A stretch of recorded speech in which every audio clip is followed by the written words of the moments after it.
प्रिय दोस्तों, हमारा चैनल अंबिका बॉयज आपको बहुत ही खूबसूरत कहानियाँ दिखाता है, जिसमें अकबर बीरबल के किस्से, पंचतंत्र की कहानियाँ, दादी माँ के किस्से और अन्य बेहतरीन कहानियाँ आपको सुनाता है। प्रिय साथियों, आज फिर एक बार लेकर के आए हैं एक इमोशनल स्टोरी कौवा और सांप की। दोस्तों, नगर के पास बरगद के पेड़ पर एक घोंसला था, जिसमें बरसों से कौवा और कौवी एक जोड़ा रहा करता था। दोनों वहां सुखमय जीवन व्यतीत कर रहे थे। दिन भर भोजन की तलाश में वे बाहर रहते और शाम ढलने पर घोंसले में लौटकर आराम करते। एक दिन एक काला सांप भटकते हुए उस बरगद के पेड़ के पास आ गया।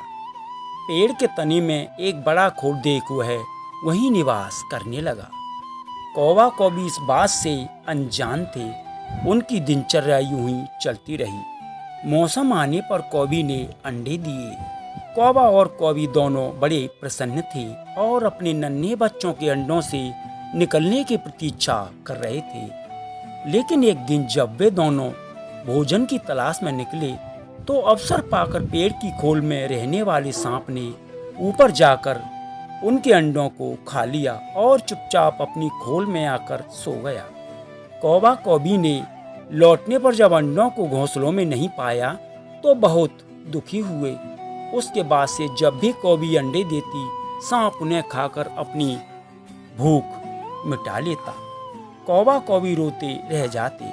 मौसम आने पर कौवी ने फिर से अंडे दिए, लेकिन इस बार वे सतर्क थे। यह जानना चाहते थे कि आखिर उनके अंडे कहाँ गायब हो जाते हैं। योजना अनुसार एक दिन वे रोज की तरह घोंसले से बाहर निकले और दूर जाकर पेड़ के पास छुपकर अपने घोंसले की निगरानी करने लगे।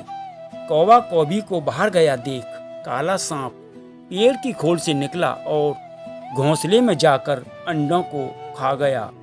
आंखों के सामने अपने बच्चों को मरते देख कौवा कौवी तड़प कर रह गए। वे सांप का सामना नहीं कर सकते थे। वे उसकी तुलना में कमजोर थे, इसलिए उन्होंने अपने बरसों पुराने निवास को छोड़कर अन्यत्र जाने का निर्णय ले लिया। जाने के पूर्व वे अपने मित्र गीदड़ से अंतिम बार भेंट करने पहुंचे। गीदड़ को पूरा वृत्तांत सुनाकर जब वे विदा लेने लगे तो गीदड़ बोला, मित्रों, इस तरह भयभीत होकर अपना बरसों पुराना निवास छोड़ना उचित नहीं है। समस्या सामने है तो उसका कोई ना कोई हल अवश्य होगा। कौवा बोला, मित्र, हम कर भी क्या सकते हैं? उस दुष्ट सांप की शक्ति के सामने हम निरीह हैं। हम उसका मुकाबला नहीं कर सकते। सबसे कहीं और जाने के अलावा हमारे पास कोई और चारा नहीं है। हम हर समय अपने बच्चों को मरते हुए नहीं देख सकते। गीदड़ को सोचते हुए बोला, मित्रों, जहाँ शक्ति काम न आए वहाँ बुद्धि का प्रयोग करना चाहिए। यह कहकर उसने सांप से छुटकारा पाने की एक योजना कौवा कौवी को बताई। अगले दिन योजनानुसार कौवा कौवी नगर के सरोवर में पहुंचे, जहाँ राज्य की राजकुमारी अपनी सखियों के साथ रोज स्नान करने आया करती थी। उस दिन भी राजकुमारी अपने वस्त्र और आभूषण किनारे रख सरोवर में स्नान कर रही थी। पास ही सैनिक निगरानी कर रहे थे। अवसर पाकर कौवी ने राजकुमारी का हीरों का हार अपनी चोंच में दबाया और कांव कांव करता हुआ राजकुमारी और सैनिकों के दिखाते हुए ले उड़ा। कौवे को अपना हार ले जाते हुए देख राजकुमारी चिल्लाने लगी। सैनिक कौवे के पीछे भागे।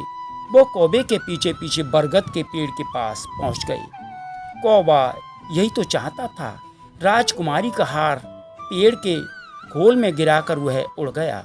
सैनिकों ने यह देखा तो हार निकालने पेड़ की खोल के पास पहुंचे। हार निकालने उन्होंने खोल में एक डंडा डाला।